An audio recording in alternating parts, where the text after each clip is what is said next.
नमस्कार दोस्तों, मैं मुदिता आप सबका स्वागत करती हूँ मेरे चैनल मुदिता आईएएस वॉरियर्स में। आज की क्लास में हम पढ़ेंगे रिवॉल्ट ऑफ 1857 1857 का विद्रोह, जिसे आप अलग अलग नामों से जानते हैं। कुछ इसे सिपाही विद्रोह कहते हैं, सैनिक विद्रोह, रिवॉल्ट ऑफ 1857 या स्वतंत्रता संग्राम की प्रथम लड़ाई के नाम से जानते हैं। वैसे तो दोस्तों इतिहासकारों के विचारों में इसमें काफी मतभेद है। कोई केवल इसे सिपाही विद्रोह कहता है तो कोई इसे स्वतंत्रता संग्राम की प्रथम लड़ाई कहता है। तो ये चैप्टर जो है, अगर आप आधुनिक इतिहास को घटनाक्रम में इस तरीके से देखते हैं तो 1857 की क्रांति मध्य में आती है और ये बहुत ही इंपॉर्टेंट हो जाती है। चाहे आप यूपीएससी, एसएससी, पीएससी किसी भी एग्जाम की बात करें, एग्जामिनर का फेवरेट टॉपिक होता है रिवॉल्ट ऑफ 1857। प्रीलिम्स में भरपूर क्वेश्चन आते हैं, मेंस में क्वेश्चन आते हैं और इंटरव्यू में भी अच्छे खासे क्वेश्चन पूछे जाते हैं इस चैप्टर से। तो हम इसमें पढ़ने वाले हैं कि क्या कारण थे, किन कांडों से 1857 का विद्रोह हुआ, क्या परिणाम निकले और इस क्रांति के बाद 1858 का जो अधिनियम आता है, किस तरीके से ब्रिटिश ईस्ट इंडिया कंपनी का शासन समाप्त हो जाता है और किस तरीके से क्राउन का शासन आता है भारत में। किस तरीके से केवल व्यापार के लिए आई ब्रिटिश ईस्ट इंडिया कंपनी भारत में शासन करने लगती है और परिणाम ये होता है कि यही आधार बनता है भारत के स्वतंत्रता संग्राम के आगे चलने वाले सभी आंदोलन का। तो इस तरीके से बहुत सारे महत्वपूर्ण बिंदु हैं जो इस चैप्टर से जुड़े हुए हैं। मंगल पांडे इसके हीरो होते हैं। सब कुछ जानेंगे आज हम इस क्लास में। Let's get started. 1857 का विद्रोह। सबसे पहले आपको इस विद्रोह की भूमिका अर्थात बैकग्राउंड समझ लेना परम आवश्यक है, क्योंकि इतना बड़ा विद्रोह जिसे आप एक महान क्रांति के नाम से जानते हैं, किसी एक दिन या कुछ वर्षों का परिणाम ना होकर कई शताब्दियों में घटी घटनाओं का परिणाम था। आप देखते हैं कि 1499 में वास्को डी गामा भारत आता है। यहाँ से बहुत सारा धन संपदा लूट के जाता है और काफ़ी गुना प्रॉफिट कमाता है वो यूरोप में जाकर। उसके बाद एक होड़ मच जाती है कि अलग अलग कंपनियां भारत में आती हैं, जिसके क्रम में आपने यूरोपीय कंपनियों के आगमन के क्रम में आपने पढ़ा होगा कि किस तरीके से डच, फ्रांच, अंग्रेज अलग अलग टाइम पे आते हैं और अपनी भारत में कंपनी या फैक्ट्री या एरिया स्थापित करते हैं। तो इस तरीके से एक तो वो विस्तारवादी नीति की ओर चल रहे थे, दूसरी ओर आप देखते हैं कि 18वीं सदी में जब यूरोप में औद्योगिकरण चल रहा होता है। औद्योगिकरण का मतलब क्या होता है कि वो तेजी से वस्तुओं का निर्माण कर रहे होते हैं और जब बहुत तेजी से मशीनें आती हैं और वस्तुओं का निर्माण कर रहे हैं तो उसे बेचने के लिए जगह तो चाहिए, बाजार चाहिए। तो उस बाजार के रूप में वो किसे देखते हैं, भारत की ओर देखते हैं। यानी कि जो उनके उपनिवेश होते हैं उनको वो अपना बाजार समझते हैं, वहीं से कच्चा माल ले जाते हैं और वहीं पर लाकर उसे मशीनों से बना के निर्मित करके बड़े चढ़े दामों पर कर टैक्स हटाकर और बेचते हैं। इसके साथ ही आप देखेंगे कि और क्या हो रहा था विश्व में, उपनिवेशवाद का समय चल रहा था। उपनिवेशवाद क्या होता है कि अलग अलग देशों को अपने अधीन करके वहाँ के संसाधनों का प्रयोग करना, जो बहुत तेजी से बढ़ रहा था। भारत भी ब्रिटिश का एक उपनिवेश था, उसके अधीन हो गया था। इसके साथ में आप देखते हैं कि 100 साल पहले इससे 1757 में, अभी तक तो केवल व्यापार कर रहे थे, 1757 में जब बंगाल क्षेत्र में प्लासी का युद्ध होता है और प्लासी का युद्ध में वहाँ पे आप देखते हैं कि क्या होता है कि राजनीति में भी हस्तक्षेप करने लग जाते हैं। जो कंपनी होती है वहाँ के गवर्नर राजनीति में भी हस्तक्षेप करते हैं। और वहीं 1764 जब बक्सर का युद्ध होता है, उस टाइम जब बक्सर के युद्ध में पराजय होती है, उसके बाद मुगल साम्राज्य शाह आलम द्वितीय क्या कर देता है, दीवानी दे देता है कंपनी को। यानी इतनी बड़ी गलती करता है कि अपने क्षेत्र का टैक्स कलेक्शन, कर का पूरा दे देता है। किसको? वो देता है ब्रिटिश कंपनी को। तो ये सब अलग अलग घटनाएं थी जिसके कारण से भारतीय राजा रजवाड़ों में आक्रोश भरा हुआ था। इसके साथ ही किसानों में, मजदूरों में आक्रोश भरा हुआ था और ऐसे बहुत सारे छुटपुट विद्रोह भी होते हैं जिन्हें समय समय पर दबा दिया जाता है और उन सब का मिला जुला परिणाम पूरा ज्वालामुखी होता है जो 1857 में फूट के बाहर आता है। तो इसको हम इस क्रम में पढ़ेंगे। सबसे पहले इस विद्रोह की प्रकृति क्या थी, मतलब नेचर क्या था विद्रोह का, कैसा विद्रोह था ये। उसके बाद हम देखेंगे कि विद्रोह के क्या कारण थे। कारण हम अलग अलग पार्ट्स में डिवाइड कर सकते हैं कि सामाजिक कारण, राजनीतिक कारण, आर्थिक कारण, क्योंकि आप देखेंगे तो कोई एक कारण नहीं हो सकता, बहुत सारे कारण होते हैं। इसके बाद प्रारंभ एवं विस्तार। जो ये विद्रोह था इसका प्रारंभ बिंदु क्या था, कहाँ से ये प्रारंभ होता है और किस तरीके से इसका दिल्ली क्षेत्र से लेकर पूरे भारत में किस तरीके से विस्तार होता है। उसके बाद जो विद्रोह है वो असफल होता है, तो असफल क्यों होता है, उसके पीछे के क्या कारण थे, परिणाम क्या निकलता है इस विद्रोह का। असफल होता है लेकिन उसके बाद भी ये ब्रिटिश कंपनी की सत्ता की नींव हिला के रख देता है, और जिसके कारण क्या होता है कि ईस्ट इंडिया कंपनी खत्म होता है, ईस्ट इंडिया कंपनी का शासन, और ब्रिटिश क्राउन आती है भारत में, यानी ब्रिटिश का ताज भारत में राज करता है। तो हम एक एक पॉइंट को टैकल करते हैं, चलते हैं आगे। विद्रोह की प्रकृति। विद्रोह की प्रकृति कैसी थी, तो 1857 का विद्रोह, जिसे स्वतंत्रता संग्राम, सिपाही विद्रोह, भारतीय विद्रोह, आज़ादी की प्रथम लड़ाई, रिवॉल्ट ऑफ 1857 और न जाने कितने नामों से आप इस विद्रोह को जानते हैं। तो इसमें क्या है कि इतिहासकारों में बहुत सारे उनके विचारों में मतभेद है, यानी भिन्नता है। जहाँ एक तरफ आप देखेंगे कि भारतीय विचारक या फिर भारतीय इतिहासकार, चाहे नेहरू हो, वीडी सावरकर हो, वो लोग कहते हैं कि ये स्वतंत्रता की प्रथम लड़ाई थी या स्वतंत्रता के लिए प्रथम संग्राम था। जबकि आप देखेंगे कि ब्रिटिश इतिहासकार या यूरोपीय इतिहासकार वो कहते हैं कि ये मात्र एक सिपाही विद्रोह था। कुछ लोग कहते हैं कि ये हिंदू मुस्लिम का मिला जुला षड्यंत्र था। कुछ कहते हैं कि ये विद्रोह ही नहीं था, ये बस एक सैनिक में उठी हलचल थी। तो इस तरीके से आज तक 1857 को विद्रोह को लेकर बहुत सारे मतभेद हैं, और आज भी उतनी ही रुचि बनी हुई है इसमें लोगों की जितनी उस समय हुआ करती थी। तो इस तरीके से इसकी प्रकृति हम आमतौर पर कहते हैं कि स्वतंत्रता संग्राम का प्रथम ये विद्रोह था या लड़ाई थी। इसके बाद हम देखते हैं कि विद्रोह के कारण क्या थे। मैंने बोला कि अलग अलग प्रोस्पेक्ट में आपको समझना बहुत ज़रूरी है, क्योंकि एक कारण नहीं हो सकता। तो आर्थिक कारण, आर्थिक कारण में क्या था कि 1813 में एकमात्र यानी मुक्त व्यापार, इसे आप समझ सकते हैं कि आपने अगर चार्टर पढ़ा होगा, तो चार्टर क्या थे, 1813, 1833, 1853 में अलग अलग चार्टर आए थे, और वो चार्टर ब्रिटिश की जो संसद थी उसके द्वारा लाए जाते थे, और कंपनी के शासन के लिए लाए जाते थे। कंपनी का शासन भारत में 20 साल और राज करेगा, यूरोप की तरफ से कंपनी ही व्यापार करेगी। तो इसमें क्या कर दिया गया था कि उधर औद्योगिकरण चल रहा था, औद्योगिकरण के कारण ये कर दिया गया कि कंपनी के अलावा यूरोप से कोई भी आकर भारत में व्यापार कर सकता था और कर मुक्त व्यापार कर सकता था। अब क्या था कि विदेशी वस्तुएं भारत के बाजार में आकर बिकती थी, और जो भारत में निर्मित वस्तुएं थी उस पर टैक्स लगा के वहाँ पर बेचा जाता था। इसलिए भारतीय वस्तुओं को न कोई खरीदता नहीं था, और क्या था, ब्रिटिश वस्तुओं का दिन प्रतिदिन उसका व्यापार बढ़ता जा रहा था। तो इससे क्या होता है कि भारतीय उद्योग चौपट हो जाते हैं, और भारतीय उद्योग धंधा पूरी तरीके से नष्ट होने लगता है। तो इसका नुकसान किसको होता है, मजदूरों को, कारखाना मालिक को, सबको इसका नुकसान होता है। इसके बाद भारतीय श्रमिकों को कम वेतन देना।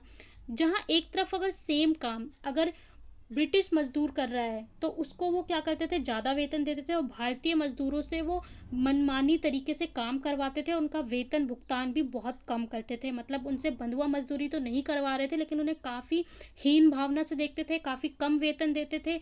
और अगर कोई आपातकाल की स्थिति आ जाए, मतलब कि वर्षा नहीं हुई, सूखा पड़ गया, या फिर बहुत सारी बाढ़ आ गई, तो भी वो टैक्स में कोई रियायत नहीं देते थे, उनको कर देना ही पड़ता था किसानों को। और कर देने के बावजूद वो अंग्रेज कोई भी सहायता नहीं करते थे, यानी कंपनी कोई भी सहायता नहीं करती थी मजदूरों की किसी भी आपातकाल स्थिति में, उनको उनके हाल पे मरने के लिए छोड़ दिया जा सकता था। मतलब आप इस तरीके से समझ सकते हैं कि अगर किसान के पास इतनी ज़मीन है तो उसमें वो जितना उगाएगा उसका वो सारा दे देगा टैक्स में। उसके बाद अगर उसके पास कुछ बचता है तो उसको भी, अगर कोई आपात स्थिति आ गई तो वो भी उनसे वसूल लिया जाएगा, कुछ होगा नहीं। तो इस तरीके से बहुत दयनीय स्थिति हो गई थी किसानों और मजदूरों की। इसके बाद क्या था कि रेल सेवा के आ जाने से ग्रामीण क्षेत्रों के लघु उद्योग बर्बाद हो गए। जब रेल आती है, अब पहले क्या था कि केवल शहरी और कस्बों में व्यापार किया जाता था। रेल के आ जाने से एक बुरा परिणाम ये निकलता है कि अब रेल के आ जाने से जो वस्तुएं, बनी बनाई वस्तुएं यूरोप से आती थी, वो गांव में और छोटे छोटे कस्बों में भी पहुंचा दी जाती हैं। अब इससे क्या होता है कि जो गांव में छोटे छोटे उद्योग होते हैं, छोटे छोटे धंधे होते हैं जिससे लोग अपना रोजगार चलाते हैं, वो भी क्या हो जाते हैं, नष्ट हो जाते हैं। क्योंकि मशीन से बनी हुई वस्तुएं और चीज़ें ज़्यादा कारीगर अच्छी होती हैं, तो लोग उसको कम दाम में ख़रीदना ज़्यादा पसंद करते थे। तो ये भारत के लघु उद्योग भी बर्बाद कर देता है। साथ में रेल बनाने के लिए आपने पढ़ा होगा ज्योग्राफी में, भूगोल में, भारतीय भूगोल में आपने ये पढ़ा होगा कि भारतीय वनों का किस तरीके से विनाश किया जाता है और कितना दुरुपयोग करते हैं अंग्रेजी ब्रिटिश अधिकारी। बहुत सारे पेड़ों का कटाव किया जाता है पूरा, और उससे कुछ जमींदार भी फ़ायदा और लाभ उठाते हैं और संसाधनों का पूरी तरीके से दुरुपयोग किया जाता है। इसके साथ ही क्या कारण था, भारतीय खनिज संसाधनों का। भारत के जो खनिज थे और संसाधन का उनका उपयोग करके यूरोप में वो अपना चमक रहे थे, अपना सिक्का चमका रहे थे ब्रिटिशर्स, और यहाँ भारत के उद्योग और धंधों को पूरी तरीके से नष्ट कर रहे थे। तो इस तरीके से केवल किसान और मजदूर ही नहीं, राजा रजवाड़े सभी आर्थिक तंगी का शिकार थे। क्योंकि आप देखेंगे कि कई बार जो ये युद्ध करते थे, युद्ध में भी अगर राजा या नवाब हार जाते थे तो उनसे उसके बदले में कई लाख रुपए हर्जाना या कई करोड़ रुपए हर्जाना ये सारा वसूल करते थे, और समय समय पर अगर वो नहीं देते थे तो राजा के क्षेत्र पर आक्रमण कर देते थे। तो इस तरीके से हर वर्ग आर्थिक रूप से तंगी में जूझ रहा था, जिन्हें एक मौका चाहिए था कि एक मौका मिले तो वो विद्रोह करें। इसके बाद राजनीतिक कारण में आप देखेंगे बेलेजली की सहायक संधि। बेलेजली को आपने पढ़ा होगा कि मद्रास का जब युद्ध होता है, चौथा मद्रास आंग्ल युद्ध होता है हैदर अली टीपू सुल्तान, तो उसमें आपने देखा होगा इसकी सहायक संधि के बारे में कि किस तरीके से ये टीपू सुल्तान के साथ भी सहायक संधि करता है। सहायक संधि क्या होती थी कि ये किसी राज्य की मदद करते थे, और उसके बदले में जो राज्य का राजा या नवाब होता था वो उन्हें कुछ क्षेत्र दे देता था कंपनी को, और उसके बदले वो कहते थे कि हम तुम्हारे पड़ोसियों से आक्रमण में अपनी सेना देंगे या सुरक्षा करेंगे। और ये इनकी विस्तारवादी नीति थी कि किस तरीके से ये भारत के उत्तर भारत में धीरे धीरे से अपना विस्तार बंगाल से शुरू करते हैं और पूरे भारत में किस तरीके से विस्तार करते हैं। तो काफ़ी क्षेत्र को बेलेजली की सहायक संधि के माध्यम से भारतीय क्षेत्र को ब्रिटिश कंपनी के क्षेत्र में सम्मिलित कर लिया जाता है। दूसरा था लॉर्ड वेलेजली या लॉर्ड डलहौजी की राज्य हड़प नीति। इसे आप हड़प नीति या व्यक्तिगत सिद्धांत के नाम से भी जानते हैं। ये सिद्धांत क्या था कि पहले क्या था कि कोई अगर राजा या रजवाड़े के बेटा या संतान नहीं होता तो वो अपने किसी गोद ली हुई संतान को या जिसे चाहे उसे अपनी वारिस या उत्तराधिकारी बना सकता था। लेकिन ब्रिटिशर्स ने एक सिद्धांत शुरू किया जिसमें यह कहा गया कि अगर किसी का पुत्र नहीं है, क्योंकि पुत्र उत्तराधिकारी होता है, तो अगर पुत्र नहीं है तो वो राजा गोद लिए हुए बच्चे को अपना संपदा नहीं देगा, गोद नहीं ले सकता, तो उस राज्य को, उस क्षेत्र को ब्रिटिश क्षेत्र में सम्मिलित कर लिया जाएगा। तो ये काफ़ी ही अपमान की बात थी। तो इसके तहत ही क्या किया गया था, झांसी, क्योंकि वो एक बेवा होती है, उनके पति की मृत्यु हो जाती है, और इसके अलावा इसलिए उनकी संतान नहीं होती। उदयपुर, संभलपुर, नागपुर ये ऐसे राज्य थे जहाँ का उत्तराधिकारी नहीं था, तो इन्हें एक एक करके सतारा, इन सारे राज्यों को एक एक करके डलहौजी ने ब्रिटिश राज्य में सम्मिलित कर लिया, यानी कंपनी के शासन में, मतलब कंपनी के क्षेत्राधिकार में सम्मिलित कर लिया, जिससे ये रजवाड़ों का या राजाओं महाराजाओं का बहुत बड़ा अपमान था और वो किसी भी हाल में इससे बदला लेना चाहते थे। इसके अलावा कंपनी में व्याप्त भ्रष्टाचार, तो भ्रष्टाचार बहुत ज़्यादा बढ़ गया था, क्योंकि कंपनी की तरफ से व्यापार करने के लिए ईस्ट इंडिया कंपनी बनाई गई थी, लेकिन वहाँ के अधिकारी क्या करते थे, निजी व्यापार भी करते थे, मतलब पर्सनल बिजनेस ले रहे थे, रिश्वत लेते थे। इसके साथ ही पुलिस और अधीनस्थ न्यायालय थे, वो सब भी बुरी तरीके से इनसे त्रस्त थे और परेशान थे। तो राजनीति में ये पूरी तरीके से इन्वॉल्व हो चुके थे और लोगों के घर में घुस चुके थे। तो अब ये राजा रजवाड़े भी सब मौका ढूंढ रहे थे कि जैसे ही मौका मिले वो आगे बढ़ के विद्रोह कर सकें। इसके बाद सामाजिक और धार्मिक कारण, जब तक कोई राजनीति में हस्तक्षेप करता है, देश में हस्तक्षेप करता है, तब तक लोग बर्दाश्त कर लेते हैं, लेकिन जैसे ही कोई किसी के धर्म में हस्तक्षेप करता है तो वो कोई भी समय काल हो, कोई भी बर्दाश्त नहीं करता। तो सामाजिक और धार्मिक कारण में आप देखेंगे काले गोरे का भेद, कि भारत में वो भारत को तुच्छ समझते थे कि भारत जो है वो भारत के जो निवासी हैं वो काले हैं, इसलिए वो हमारे सेवक हैं, उनको सेवक समझते थे, और वो सोचते थे कि हम क्या हैं, श्रेष्ठ हैं, महान हैं, और हमारी जो सभ्यता है वो भी महान है, पश्चिमी सभ्यता महान है, और भारत की सभ्यता, पूर्वी सभ्यता क्या है, बेकार है, ये लोग काले हैं। तो एक नया विचारधारा आती है, काले गोरे की विचारधारा। अंग्रेज भारतीयों को हीन समझते थे, तुच्छ समझते थे, क्योंकि तुम पढ़े लिखे नहीं हो, तुम बहुत ही नीचे हो। इसके साथ ही ईसाई धर्म का प्रचार। अब आ जाती है धर्म की बात। वहाँ पे वो क्या करते थे कि ईसाई धर्म को पहले प्रचार करने का मौका दिया जाता है। ये भी आपने पढ़ा होगा कि 1833 का जो चार्टर होता है उसमें मौका दे दिया जाता है कि कोई भी यूरोप से आए और भारत में प्रचार करे ईसाई धर्म का। तो ईसाई धर्म का प्रचार भी करे, साथ में वो प्रेरित करते थे कि भारत के लोग ईसाई धर्म को मान लें। जो ईसाई धर्म को मान लेता था उसको काफ़ी धन संपदा दी जाती थी। इसके साथ ही जो पदोन्नति थी, यानी कि जो भर्ती थी सरकारी नौकरी में और प्रमोशन था वो धर्म के आधार पर किया जाता था, ना कि योग्यता के आधार पर। मतलब अगर कोई ईसाई धर्म को अपना लेता है तो उसका प्रमोशन कर दिया जाता था, उसको काफ़ी धन दिया जाता था। तो इस तरीके से वो चाहते थे कि किसी तरीके से भारत में ईसाई धर्म को बढ़ाया जाए। हिंदू महिलाओं से विवाह करके अलग अलग नीति अपनाई कि इस तरीके से वो ईसाई धर्म, अब इससे क्या हुआ कि भारतीय लोगों को ये खतरा लगने लगा कि इस तरीके से हमारा धर्म नष्ट हो जाएगा, हमारे धर्म का सर्वनाश हो जाएगा और ये लोग भारत में ईसाई धर्म को स्थापित कर देंगे। तो इस तरीके से जैसे ही वो धर्म में हस्तक्षेप करते हैं तो पूरी कम्युनिटी इकट्ठा हो जाती है ब्रिटिशर्स के लिए। इसके साथ ही सती प्रथा, आपने देखा होगा कि लॉर्ड विलियम बेंटिक होते हैं जो सती प्रथा को रोकते हैं, यानी सती प्रथा पे रोक लगाते हैं, उसके लिए कानून बनाते हैं। इसे आपने सुधार आंदोलन में पढ़ा होगा। इसके साथ ही विधवा पुनर्विवाह एक्ट लाया जाता है कि जो विधवा है उनका पुनर्विवाह हो सकता है। तो ये सब भारत में क्या देखा जाता है, इसको देखा जाता है कि तुम हमारे हिंदू धर्म में या किसी भी धर्म में इंटरफेयर क्यों कर रहे हो, तुम बाहर से आए हो, वहाँ तक राजनीति तक ठीक था, तुम हमारे धर्म में हस्तक्षेप करोगे तो हम तुम्हें छोड़ने वाले नहीं हैं। तो इस तरीके से ये सारे जो कारण थे वो मिलजुल कर इकट्ठा होते हैं और एक बनाते हैं आंदोलन का आधार। तात्कालिक कारण, अभी तक हमने जो कारण देखे सामाजिक, आर्थिक, राजनीतिक, वो कई समय से चली आ रही घटनाओं का परिणाम था। लेकिन अगर आप तात्कालिक कारण देखेंगे तो उस समय क्या घटना घटी, तो आप अगर भारत का मैप देखेंगे 3 प्रेसिडेंसी उस समय हुआ करती थी, बंगाल, मद्रास और बम्बई, जहाँ पर सैनिक की भर्ती होती थी। अब जो सैनिक होते थे वो अंग्रेजी भी होते थे और भारतीय सैनिक भी होते थे, लेकिन भारतीय सैनिकों के साथ काफ़ी भेदभाव किया जाता है। अंग्रेजी सैनिकों को अधिक वेतन दिया जाता है, भारतीय सैनिकों को कम वेतन किया जाता है, धर्म के आधार पर उनकी भर्ती की जाती है। इसके अलावा धर्म के आधार पर भेदभाव भी किया जाता है। इसके अलावा क्या होता है कि पत्र लिखते थे सैनिक अपने घरों को, तो जो पत्र लिखते थे उसके लिए पत्र अधिनियम लाया जाता है, जिसके तहत अब वो फ्री में, मतलब मुफ्त में पत्र भी नहीं लिखते थे, मतलब पत्र लिख के अपने परिवार को नहीं भेज सकते थे। इसके साथ ही क्या किया जाता है कि अवध क्षेत्र, जो अवध क्षेत्र यूपी वाला, अयोध्या वाला क्षेत्र है, उसको अपने अधीन कर लेते हैं ब्रिटिशर्स विस्तारवादी नीति के तहत। तो अब क्या होता है कि यहाँ से जितने भी सैनिक थे उन्हें भत्ते देना बंद कर दिया जाता है, मतलब वेतन के अलावा जो उन्हें अलग अलग भत्ते दिए जाते थे वो बंद कर दिया जाता है कि हमने तुम्हारे क्षेत्र को अपने अधीन कर लिया, इसलिए तुम्हें किसी तरीके का कोई भी वेतन और भत्ते नहीं दिए जाएंगे। तो इस तरीके से बहुत ज़्यादा भेदभाव किया जाता है। इसके साथ ही घटना कुछ और भी होती है जिसके कारण सैनिकों में और ज़्यादा विद्रोह, यानी और ज़्यादा ही गुस्सा भर जाता है।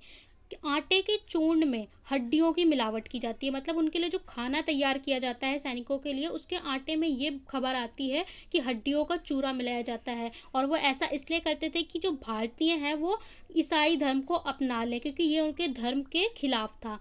इसके साथ क्या होता है, एक बहुत बड़ी घटना जो इसका बेस बनती है, आधार बनती है, एनफील्ड नामक बंदूक का आना। पहले क्या था, ब्राउन बेस बंदूकों का प्रयोग किया जाता था, उस बंदूक को रिप्लेस किया जाता है एनफील्ड बंदूक से। अब ये जो नई एनफील्ड बंदूक आई थी, इसमें क्या होता है, एनफील्ड बंदूक को भरने के लिए कारतूस को दांतों से काट कर खोलना पड़ता था। दांतों से काट कर कारतूस को खोलो, फिर उसमें बारूद भरो और फिर बंद करो। तो ये खबर आती है कि जो कारतूस है उसका जो बाहरी कवर है, ये कारतूस है उसका जो बाहरी कवर है, उसका जो आवरण है वो चर्बी से बना है। और चर्बी से इसलिए बनाया है कि जिससे अंदर का जो कंटेंट है वो उसमें सीलन ना जाए। तो जो ये चर्बी से बना है, ये चर्बी किसकी होती थी, गाय की और सूअर की चर्बी होती थी। तो ये कहा जाता था कि जो हिंदू हैं उनके लिए गाय बहुत ही पूजनीय है, तो गाय की चर्बी वर्जित है। और दूसरा मुसलमान है, मुसलमानों के लिए सूअर की चर्बी वर्जित है। तो इस तरीके से हिंदू और मुस्लिम दोनों तरह के सैनिक इस चीज़ को बर्दाश्त नहीं करते हैं कि अगर एनफील्ड बंदूक का प्रयोग होगा तो ये उनके धर्म के खिलाफ है। तो ये होता है तात्कालिक कारण। अब विद्रोह होता कैसे है और शुरू कैसे होता है वो देखते हैं। क्रांति की शुरुआत 1857 की क्रांति का सूत्रपात बैरकपुर छावनी के सैनिक मंगल पांडे ने किया। तो इस कहानी के जो हीरो हैं हमारे, वो कौन है, मंगल पांडे, जो मेरठ था, उत्तर प्रदेश का, यहाँ पे मेरठ क्षेत्र है, यहाँ पे बैरकपुर जो छावनी थी वहाँ के सैनिक थे मंगल पांडे, एक स्वतंत्रता संग्राम के लिए लड़ने वाले सैनिक भी थे। तो क्या होता है कि जब एनफील्ड बंदूकों का प्रयोग होता है, इसके बारे में खबर फैलती है, तो इसका विद्रोह करते हैं मंगल पांडे।